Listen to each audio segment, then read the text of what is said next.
Hi friends, कैसे हो आप लोग। आई होप आप लोग अच्छे होंगे। हम लोग जा रहे हैं दोनों बहनें लोग निर्गुण सुनाने।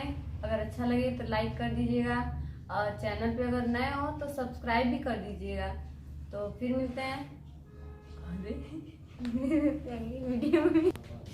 तो चलिए सुनाते हैं हम लोग एक प्यारा सा निर्गुण। और मुझे जहाँ तक उम्मीद है कि आप लोगों को जरूर पसंद आएगा। जरा तुम सोच मन मूरख की गम का क्या ठिकाना है। निकल जब रूह जाएगी ना अपना है ना बेगाना है। ना भाई है ना बंधु है ना कोई आस अपना। जरा तुम गौर से देखो तो मतलब का जमाना है। अरे एक दिन मटिया में सबई के सिंगार होई। एक दिन मटिया में सबई के सिंगार होई। जब पिजड़ा से पंछी फरार होई। जब पिजड़ा से पंछी फरार होई। नाती नातेदार काम नहीं आई है। नाती नातेदार काम नहीं आई है। गाँव के लोग सब खड़े रह जाई है। गाँव के लोग सब खड़े रह जाई है। गाँव के लोग सब खड़े रह जाई है। गाँव के लोग सब खड़े रह जाई है। ओ केवल भाई भतीजे सब कहार होई। केवल भाई भतीजे सब कहार होई। जब पिजड़ा से पंछी फरार होई। जब पिजड़ा से पंछी फरार होई। ओ एक दिन मटिया में सबई के सिंगार होई।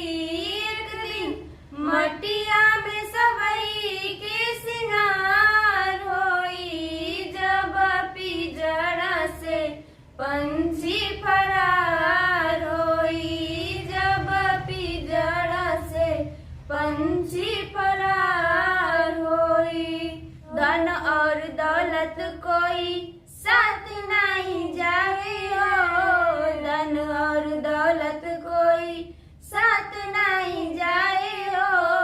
माल और अटारी सब यही रह जावे हो। माल और अटारी सब यही रह जावे हो।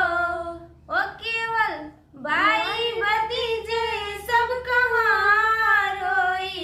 केवल भाई भतीजे सब कहार होई। जब पिजड़ा से पंछी फरार होई। जब पिजड़ा से पंछी फरार होई। एक दिन मटिया में सबई के सिंगार होई। एक दिन मटिया में सबई के सिंगार होई। जब पिजड़ा से पंछी फरार होई। जब पिजड़ा से पंछी फरार होई। चार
मटिया में सबई के सिंगार होई जब पिजड़ा से पंछी फरार होई जब पिजड़ा से पंछी फरार होई जब पिजड़ा से पंछी फरार होई।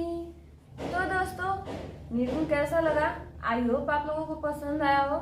तो लाइक भी कर दीजिएगा और शेयर भी कर दीजिएगा दोस्तों में। तो फिर मिलते हैं अगली वीडियो में, तब तक के लिए बाय बाय।